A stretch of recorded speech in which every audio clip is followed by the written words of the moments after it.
উম্মুল মুমিনিন মা আয়েশা আপনাকে একটা কথা জিজ্ঞাসা করব।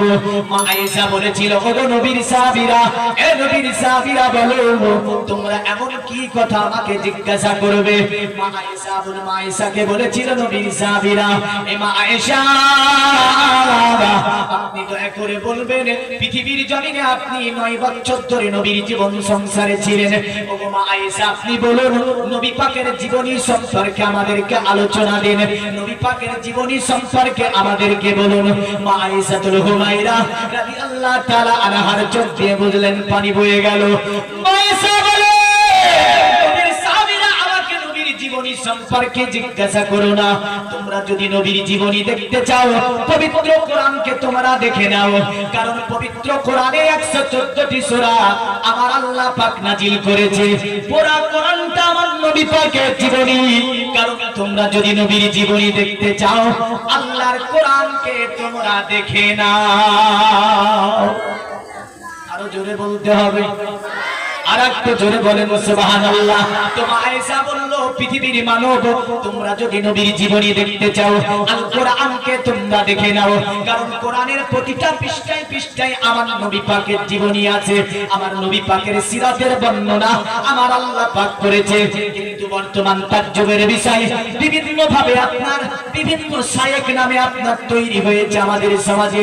মাথায় টুপি, মুখে দাড়ি, আপনার বড় জুব্বা লাগিয়েছে, লাগানোর পরে বলছে নবীর সিরাতের আলোচনা হবে না, 12ই রবিউল আউয়ালের আলোচনা হবে না, 12ই রবিউল আউয়ালের আলোচনা বেদাত হবে। আপনি জেনে রাখবেন পৃথিবীর জমিনে এরা ইসলামের উন্নতি করতে পারেনি, অবনতি করেছে।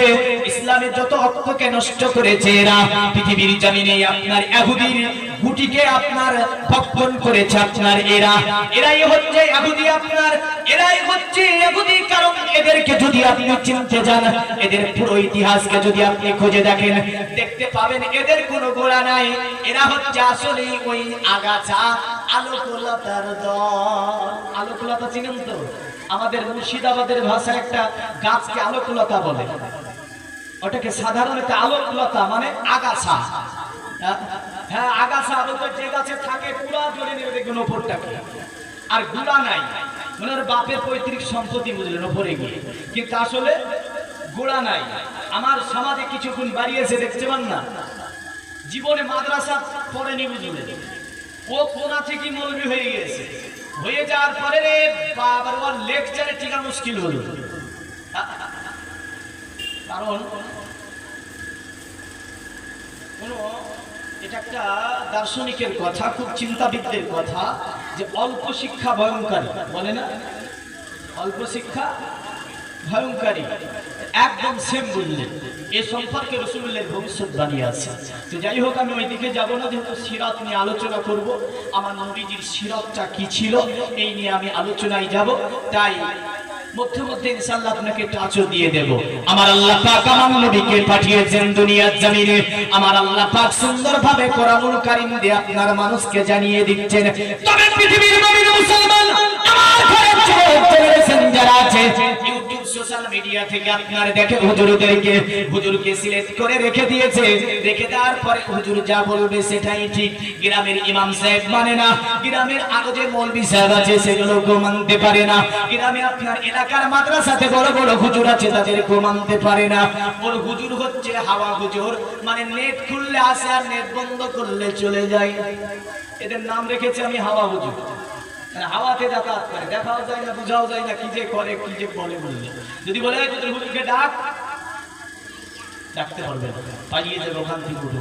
আমাকে সেই দিন একটা জায়গায় প্রোগ্রামে গেছি মসজিদে, আমাদের চিনে খুব আমার এলাকাতে কটা যুবক বসে আছে, তো বলছি মৌলানা সেলিম সাহেবের সঙ্গে তাহলে কথা বলো, তুলে ওর সঙ্গে আমরা কথাই বলবো না, এ বলে বুঝলেন মসজিদ থেকে পালিয়ে গেল।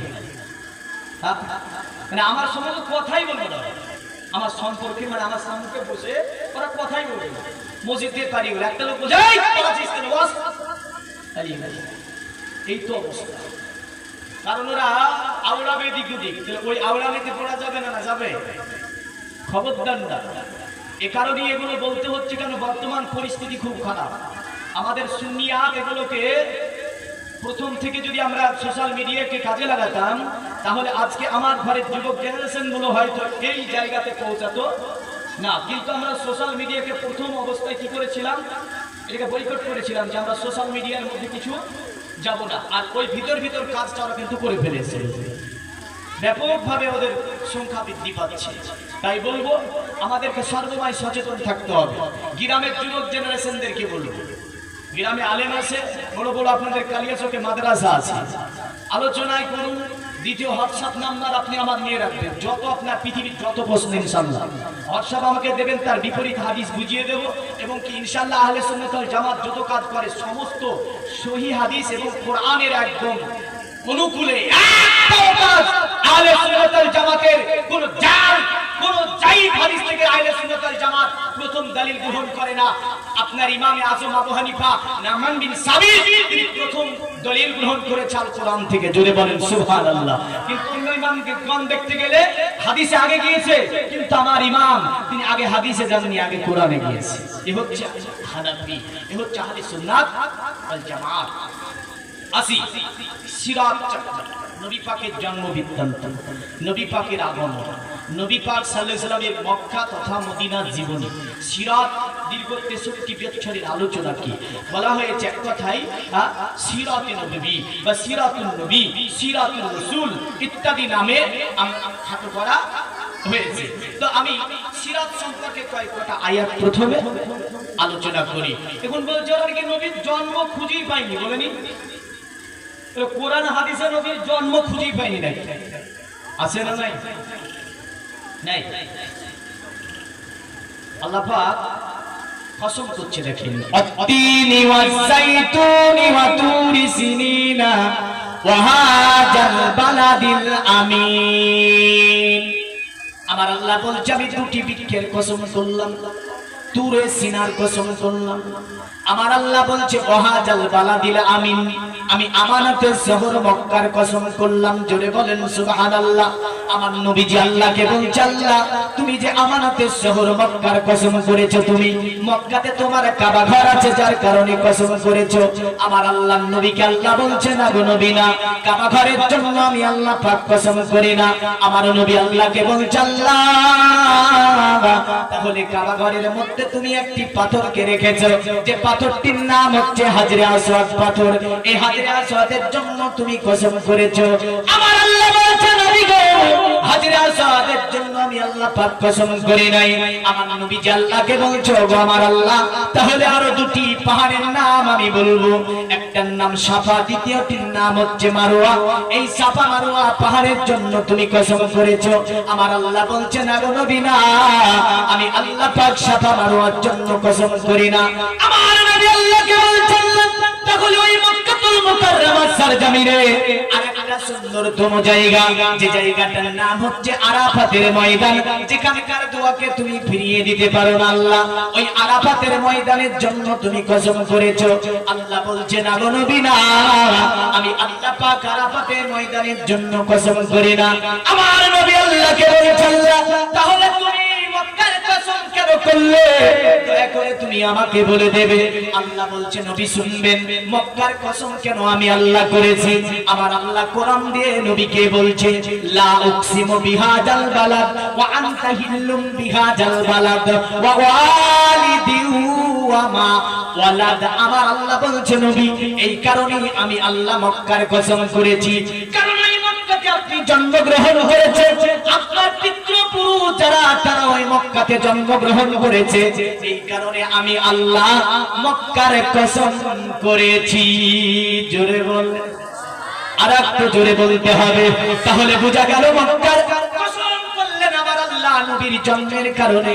আর এরা বলছে নবীর জন্ম বৃত্তান্ত সম্পর্কে কোরআনে একটাও আয়াত কেউ দেখাতে পারবে না। আসলে জন্মের আরবিতে আসল কথা কি আছে এই জ্ঞানটাই তাদের মধ্যে নাই।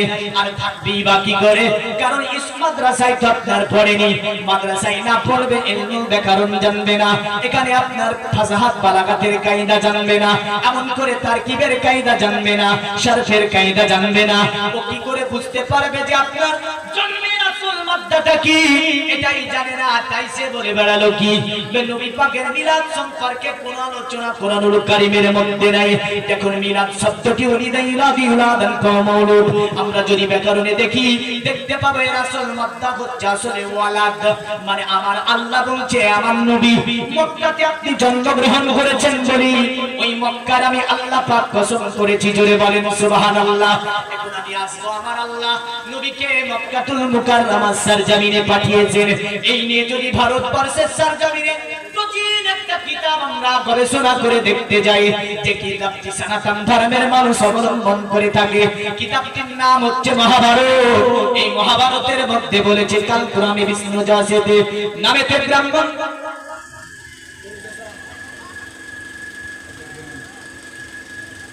বেদের মূল আপনার মহাভারতে বলল কাল পুরাণে বিষ্ণু যাসেতে নামেতে ব্রাহ্মণ সম্বল নগরেতে জন্ম লইবেন, তখন মহাবীর্য মহাবুদ্ধি কলকিতার ঘরে জন্মিবে যথাকারে দেবকার জাতরে।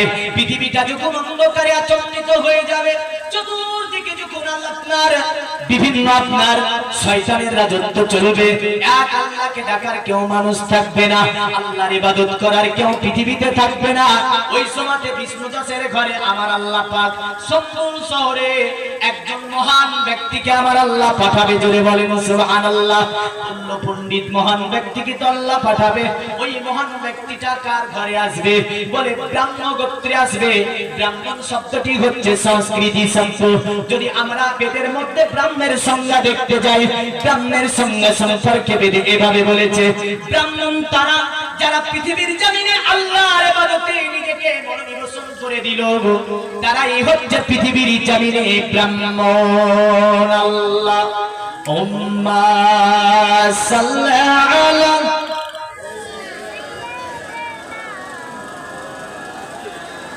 ওয়া আলা আলি সাইয়্যিদিনা।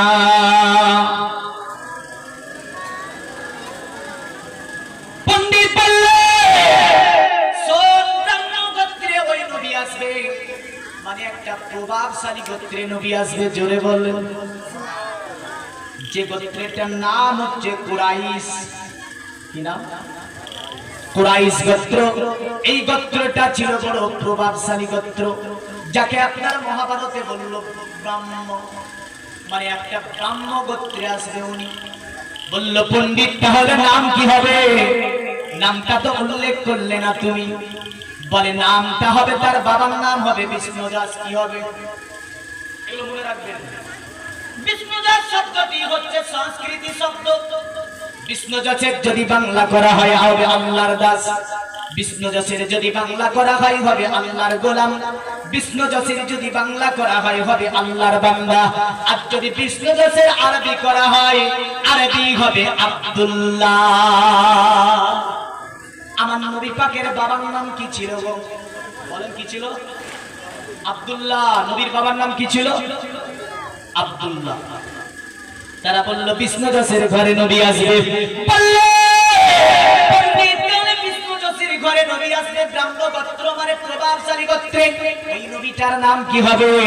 তো বললে এইভাবে যে ওই নবীটার নাম হবে নরাসং সংসুদিষ্টজম পসং সপ্তথস্তম, মানে ওই নবীটার নাম হবে নরাসং। নরাসং শব্দটি হচ্ছে আপনার সংস্কৃতি শব্দ। নরসংয়ের বাংলা করলে হবে প্রশংসিত, নরসংয়ের বাংলা করলে প্রশংসিত। আর মোহাম্মদ নামের অর্থ হচ্ছে প্রশংসিত, যাকে আপনার সংস্কৃতে বলা হয় নরাসং। আর আরবিতে বলতে গেলে বলতে হবে মুহাম্মাদুর রাসূলুল্লাহ সাল্লাল্লাহু আলাইহি ওয়াসাল্লাম, মানে ওই ছেলেটির নাম হবে নরাসং। জোরে বলেন সুবহানাল্লাহ। মুসলমান তারা বললে পৃথিবীর মানুষ তাকে যদি চিনতে অসুবিধা হয়, জানতে অসুবিধা হয়, মানতে অসুবিধা হয়, তার আরেকটা সুন্দরতম পরিচয় দিয়ে দিচ্ছি। তাই বেদে সুন্দর করে অথর্ব বেদের মধ্যে কথা লিখলো আপনার দ্বারা। বলল মধ্যবর্তীতা দেবাদাক্রান্তি প্রাকৃতিতা বিষ্ণাং ভক্তৈ সদা মেধা শাস্ত্রে চাশ্রিতা। যার নামের প্রথম অক্ষর হবে মা আর শেষ অক্ষর হবে দ। আমাদের নবীর নামের প্রথম অক্ষর কি? আমাদের নবীর নামের প্রথম অক্ষর হচ্ছে ম আর শেষ অক্ষর হচ্ছে দ। বলল বিষ্ণু ভক্ষ এক সদামে দাশাস্ত্রে চাষিতা। তিনি পৃথিবীর জমিনে আসার পরে তিনি আপনার কি করবে? বিষ্ণু ভক্ষ এদ, বিষ্ণু ভক্ষ এদ মানে বিষ্ণাঙ্গের বস্তু ভক্ষণ করাকে সর্বকালের জন্য শাস্ত্র অনুযায়ী যিনি বৈধ ঘোষণা করবেন, তিনি পেট অনুযায়ী শেষ ঋষি হবেন। তাকে মান্য করা সকলের জন্য অপরিহার্য হবে। তাকে মানলে ধর্ম হবে, আর তাকে না মানলে ধর্ম হবে না। আর একটু জোরে বলতে হবে সুবহানাল্লাহ, আরো জোরে বলুন সুবহানাল্লাহ। এখন আমি পবিত্র কোরআনের কাছে যাব। এবার কোরআনে আমার আল্লাহ বলছে পৃথিবীর মানব তিলকার রাসূল ফাদালনা বাদাহুম আলা বাদিন মিনহুম মান কাল্লামাল্লাহু ওয়া রাফা'a বাদাহুম দারাজাত। আমার আল্লাহ বলছে এই জগতে আমি অনেকগুলো নবী রাসূলকে পাঠিয়েছি। একজন নবীকে দ্বিতীয় জনের উপরে আমি আল্লাহ পাক শ্রেষ্ঠতা দান করেছি, মানে একজন নবীকে দ্বিতীয় জনের উপরে আমি আল্লাহ পাক ফাজিলাত দিয়েছি। আমার আল্লাহ বলছে আমি আল্লাহ এমন নবী পৃথিবীতে পাঠিয়েছি, আল্লাহ বলছে মান কাল্লামাল্লাহ, যাকে আমি আল্লাহ পাক কালিম বলেছি। জোরে বলেন সুবহানাল্লাহ। মানে মুসা নবীকে আমার আল্লাহ পাক কালিম উপাধি দিয়েছিল। অতঃপর আমার আল্লাহ বলে ওয়া রাফা'a বাদাহুম দারাজাত। আর সকল নবী রাসূলের মধ্য থেকে আমি আল্লাহ পাক মুহাম্মদুর রাসূলুল্লাহ সাল্লাল্লাহু আলাইহি ওয়াসাল্লামকে শ্রেষ্ঠতা দান করেছি। মানে আমার আল্লাহ পাক বলছে আমি অনেকগুলো নবী রাসূল পাঠিয়েছি। জোরে বলেন সুবহানাল্লাহ। আল্লাহ বলছে পাঠিয়েছি, আমরা বলছে কি এসেছে। পার্থক্য এতটুকু যে আল্লাহ বলছে পাঠিয়েছি আর আমরা বলছি এসেছে, এতটা পার্থক্য। আমরা যে নবী এসেছে বলেই আমরা 12 রবিউল আউয়ালে দশনে জুনুস থেকে নিয়ে আরো যা কিছু ফাতিহা খানি থেকে নিয়ে আরো মিলাদুন নবী নাত খানি মাহফিল থেকে নিয়ে সিরাতুল রাসূল সিরাতুন নববী বিভিন্ন আলোচনা নবীর আগমন জন্যই আমরা করেছি। জোরে বলেন সুবহানাল্লাহ। আমার আল্লাহ পাক কোন আয়াতে ভাবে বলেছেন লাকাদ জাআকুম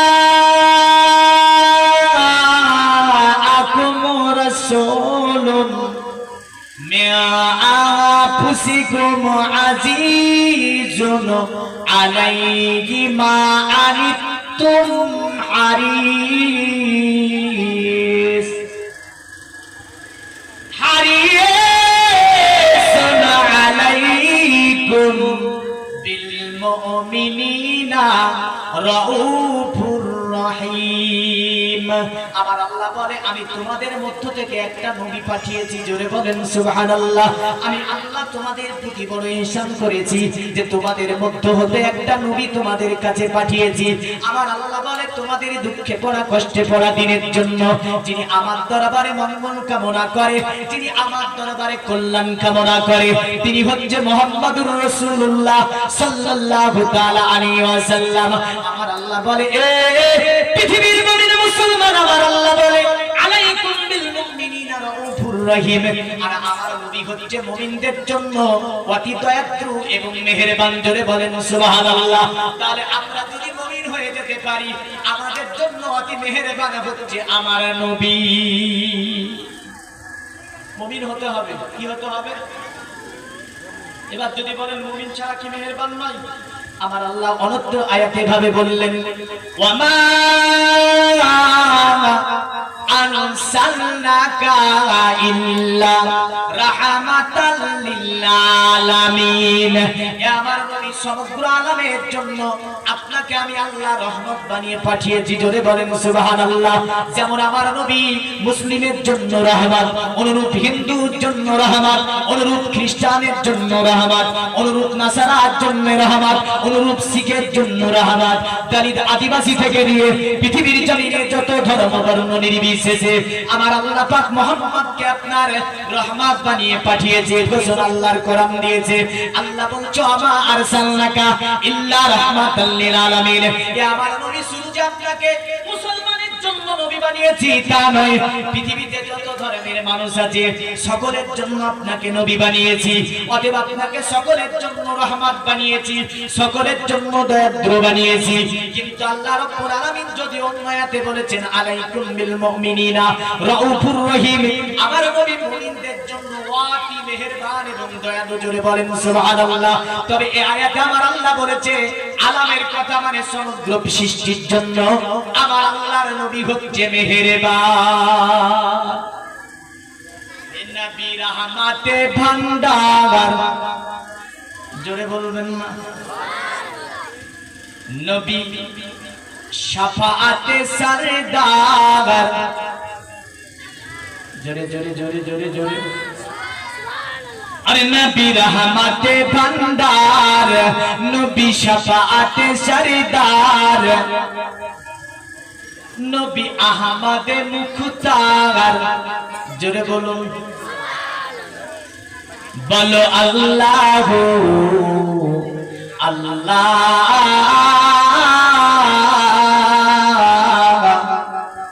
আল্লাহ। আল্লাহর নাম যখন নেব খুব মহব্বত, কিসে? ভালোবাসাতে নিতে হবে। কিন্তু আমরা তো আল্লাহর নাম নিতে গিয়ে বিকৃতি করি না, করি না? কেউ আল্লাহ বলে না, কেউ বলে আল্লাহ, বিভিন্ন মহব্বত। আরে মুস্তাফাকে পেলেন যখন মাহালিমা কোলে, দিলের ব্যথা সব গেলেন ও যে ভুলে। জোরে বলুন। আরে মুস্তাফাকে পেলেন যখন মাহালিমা কোলে, দিলের ব্যথা সব গেলেন ও যে ভুলে, নিজের বুকে লাগালে দয়া রাসূলে, খোদার দরবারে দুটি হাত তুলে, দোয়া হয়েছে কবুল।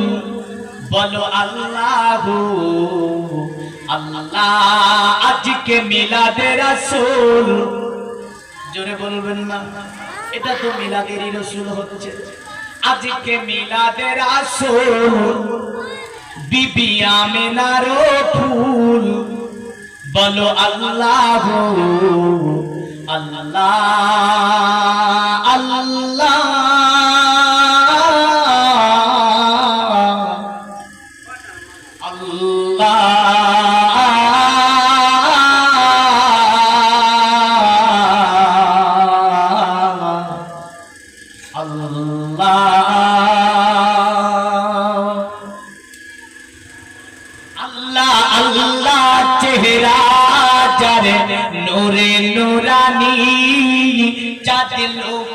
আসমানে যার দেখে পেশানি। জোরে বলি সুবহানাল্লাহ। আর একটু জোরে বলুন সুবহানাল্লাহ। কারণ আমার নবীজির চেহারা দেখে চাঁদ লুকিয়েছে না লুকায়নি? আসমানের চাঁদ লজ্জা পেয়েছে নবীকে দেখে, ইনশাআল্লাহ ঘটনা আসছে পরস্পর। আরে আল্লাহ আল্লাহ চেহারা যার নূরে নূরানি, চাঁদ লুকায় আসমানে যার দেখে পেশানি। 30 পারা কোরআনে যার ভাড়া বানিয়ে, সে তো কমলি ওয়ালা মক্কি আর মাদানি, দোনো জাহানে রাসূল। বলো আল্লাহ আল্লাহ। আজকে মিলাদে রাসূল, বিবি আমিনার ফুল। বলো আল্লাহ আল্লাহ আল্লাহুম্মা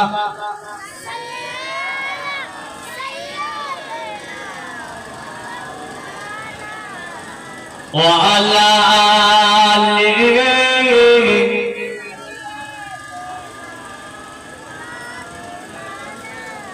পৃথিবীর মুমিন মুসলমান তাহলে আমার আল্লাহ পাক কুরআনুল কারীম দিয়ে বারবার সিরাতের ঘোষণা আমার আল্লাহ দিয়েছে।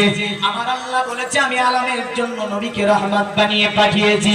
এবার আমার আল্লাহ পাক ডাইরেক্ট একটা আয়াত এভাবে নাযিল করলেন, কাদ জাআকুম মিনাল্লাহি নূরুন ওয়া কিতাবুম মুবিন। আমার আল্লাহ বলছেন নিশ্চয় আমার তরফ থেকে তোমাদের কাছে একটা নূরকে পাঠিয়ে দিয়েছি আর একটা কিতাব পাঠিয়েছি। জোরে বলেন সুবহানাল্লাহ। এখন যদি আমি এক মানে করি আর এক মৌলবি আর এক মানে করে, আমি বলি নূর মানে মুহাম্মদ সাল্লাল্লাহু আলাইহি ওয়াসাল্লাম, আর একজন বলে নূর মানে কিতাব। এইভাবে আলোচনা করছে, আমার মানেটাও নিতে বলবো না, ওর মানেটাও নেওয়া চলবে না। আমি বলবো আজ থেকে 350 বছর আগে ভারত উপমহাদেশের বুকে সবচেয়ে বড় মুহাদ্দিস যিনি, যার নাম হচ্ছে আব্দুল হক মুহাদ্দিসে দেহলভী, আজ থেকে 350 বছর আগে আয়াতের মানে দিচ্ছে এভাবে, ওয়াহুয়া নূর মুহাম্মাদুর রাসূলুল্লাহ সাল্লাল্লাহু আলাইহি ওয়াসাল্লাম।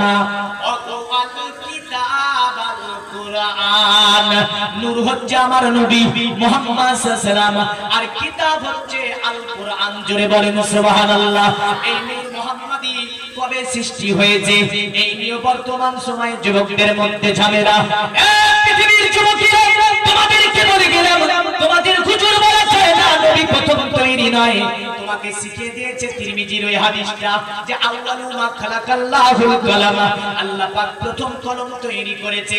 ছেলেটি বাড়ি এসে আব্বাকে বলে, আব্বা তুমি যে বলো প্রথমে নবী তৈরি করেছে, দেখো কথাটা ভুল। আব্বা বলে, বেটা কেন এমন কথা বলো? বলে দেখো সহিহ হাদিসে আছে পৃথিবীতে প্রথম নবী তৈরি হয়েছে, পৃথিবীতে প্রথম আল্লাহ পাক সৃষ্টির প্রথমে কলম তৈরি করেছে। বাপ বলছে কোথায় পেলি হাদিস? বলে আমাকে হাকু হুজুর দিয়েছে। দাদুকে বলে, দাদু তুমি যে নবী প্রথম তৈরি হয়েছো বলো কথাটা ভুল কথা। দাদু বলে কেন? বলে দেখো হাদিসে আছে আউয়ালু মা খালাকাল্লাহুল কালাম। এই জবাব তোমাকে আমি এমন অনেকগুলি হাদিস এনে দিতে পারি।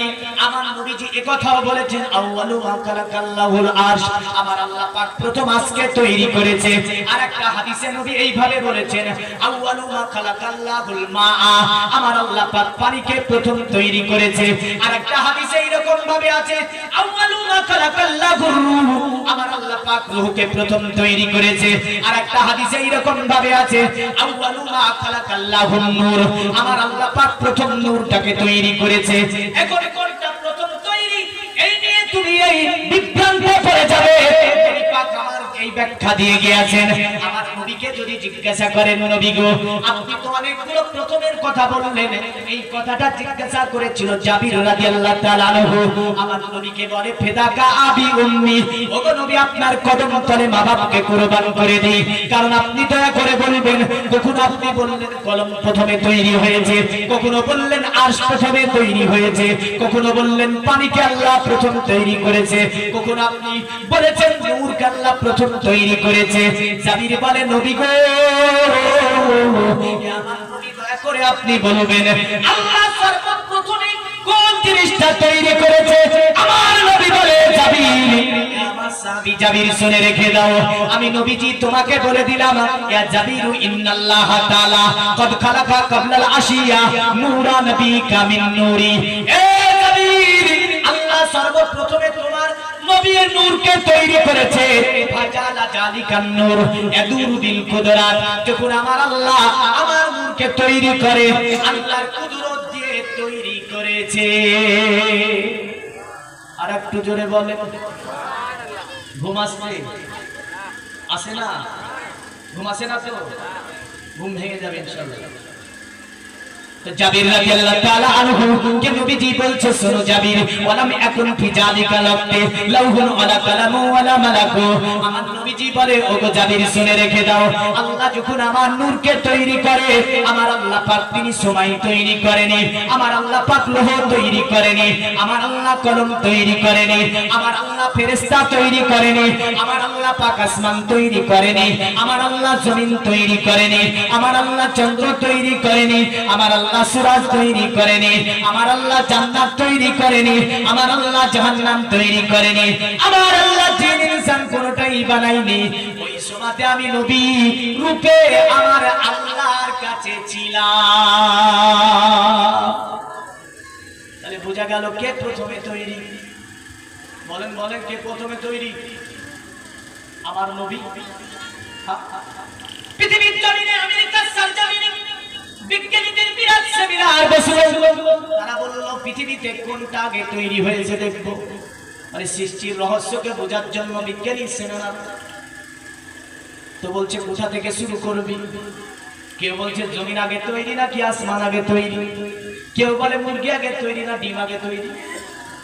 অনুরূপ গবেষণা বলে কোথা থেকে শুরু করবি? শুরু করার কোন জায়গা নাই। তারা যখন তাদের গবেষণা যখন ফেলোয়ার হয়ে গেল, তাদের গন্তব্য স্থানে গবেষণা যখন পৌঁছাতে পারলো না, যখন তাদের জ্ঞান আপনার পিছিয়ে গেল, মানে সেই জায়গায় কোথা থেকে শুরু করা যায় খুঁজে পেল না, তখন আমার নবীজির কদম তলে চলে আসতে হলো।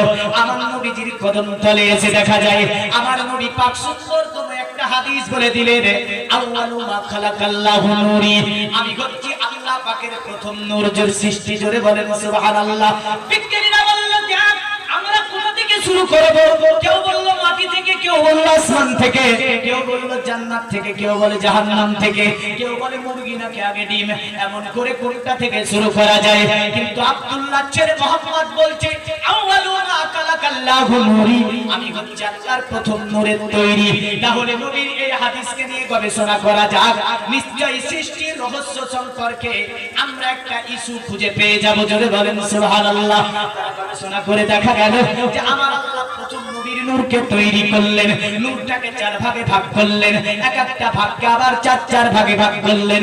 কোনটা দিয়ে কলম তৈরি করলেন, কোনটা দিয়ে লোহাকে তৈরি করলেন, কোনটা দিয়ে আরশকে তৈরি করলেন, কোনটা দিয়ে জান্নাত তৈরি করলেন, কোনটা দিয়ে আসমান তৈরি করলেন, কোনটা দিয়ে জমিন তৈরি করলেন, আসমানে চাঁদ সূরজকে তৈরি করলেন। এমন করে সমস্ত জিনিসকে তৈরি করলো। তারা আপনার যখন বিজ্ঞানীরা যখন গবেষণা করে সেটা প্র্যাকটিক্যাল করে প্রমাণ করতে চাই, তারা বলল প্র্যাকটিক্যালে ফেলা যাক। এবার আমরা যেহেতু একটা ইস্যু খুঁজে পেলাম, প্র্যাকটিক্যালে ফেলে দেখা গেল একটা যখন গাছকে দ্বিতীয় গাছের সঙ্গে ঘর্ষণ দেওয়া হলো, তা থেকে আগুন তৈরি হলো। আমরা যে মঙ্গল গ্রহের ইতিহাসগুলো ভূগোল ইতিহাসের মধ্যে পড়েছি, মঙ্গল গ্রহে অগ্নিগিরি আছে, মঙ্গল গ্রহে অগ্নি তৈরি হয়। একটা গাছ দ্বিতীয় গাছের সঙ্গে ঘর্ষণ মারে, মারার পরে আগুন তৈরি হয়। একটা পাথর দ্বিতীয় পাথরের সঙ্গে ঘর্ষণ মারে, আগুন তৈরি হয়। আপনার একটা হাতকে দ্বিতীয় হাতে ঘর্ষণ দেন, আগুন তৈরি হবে। একটা ঢেলাকে দ্বিতীয় ঢেলার সঙ্গে ঘর্ষণ দেন, তা গরম হয়ে যাবে। বিজ্ঞান পানিকে অতি দ্রুত গতিতে চালিয়ে বিদ্যুৎ তৈরি করে দিল, প্র্যাকটিক্যাল করে প্রমাণ করে দিল আল্লাহর নূরে নবী তৈরি, আর নবীর নূরে সারা জাহান তৈরি। বিজ্ঞানীরা প্র্যাকটিক্যাল করে প্রমাণ করে দিয়েছে যে হ্যাঁ, আব্দুল্লাহ ছেলে মোহাম্মদই হচ্ছে প্রথম তৈরি। এটাই হচ্ছে শেষ কথা। এর বিপরীত যদি কেউ কোনো কথা বলে, আমি চ্যালেঞ্জ দিয়ে বলছি, পৃথিবীর কোনো কিতাব থেকে, কোনো হাদিস থেকে ওর বাপ কোনো মা একটা বেটা জন্মই দিতে পারেনি যে প্রমাণ করবে নবীর আগে কিছু তৈরি হয়েছে। বুঝলেন? কারণ প্রথম আমার আল্লাহ নবী কি তৈরি করেছিল, এটাই হচ্ছে শেষ কথা। এর ওপরে কোনো কথা চলবে না। এবার আসেন, নবীজি তো প্রথম তৈরি হলো, কোথায় ছিল? একটুখানি সিরাত বলে দিন। বলবো? কুবরেন হাদিস, বুখারী শরীফের একটা হাদিস বলি। আল্লাহর নবী সাল্লাল্লাহু আলাইহি ওয়াসাল্লাম সিরাত যখন বলতেন, তিনি বলতেন শোনো, আমার পিতার নাম হচ্ছে আব্দুল্লাহ, আব্দুল্লাহর পিতার নাম ছিল আব্দুল মুতাল্লিব, আব্দুল মুতাল্লিবের পিতার নাম ছিল হাসিম, হাসিমের পিতার নাম ছিল আব্দে মানাফ, আব্দে মানাফের পিতার নাম ছিল কুসাই, কুসাইয়ের পিতার নাম ছিল কিলাব, কিলাবের পিতার নাম ছিল মুররা, মুররার পিতার নাম ছিল কাব, কাবের পিতার নাম ছিল লুইয়া, লুইয়ার পিতার নাম ছিল গালিব, গালিবের পিতার নাম ছিল ফেগের, ফেগেরের পিতার নাম ছিল মালিক, মালিকের পিতার নাম ছিল নাজার, নাজারের পিতার নাম ছিল কেনানা, কেনানার পিতার নাম ছিল খুদাইমা, খুদাইমার পিতার নাম ছিল মুদরিকা, মুদরিকার পিতার নাম ছিল ইলিয়াস, ইলিয়াসের পিতার নাম ছিল মুদার, মুদারের পিতার নাম ছিল নাদার, নাদারের পিতার নাম ছিল মাআদ, আর মাআদের পিতার নাম ছিল কায়দার, কায়দারের পিতার নাম ছিল আল্লাহর নবী ইসমাঈল আলাইহিস সালাম। রাওয়াহুল বুখারী।